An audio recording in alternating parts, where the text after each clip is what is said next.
নারীদেরকে কর্মজীবী নারীদের প্রতি কুরুচিপূর্ণ বক্তব্য প্রদানের জন্য আজকে আমাদের এই প্রতিবাদ মিছিল।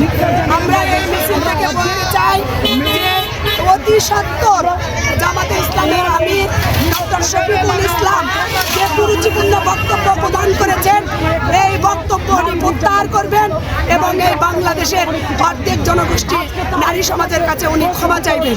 উনি যদি ক্ষমা না চান তাহলে আমাদের আন্দোলন চলছে এবং আমাদের আন্দোলন চলবে।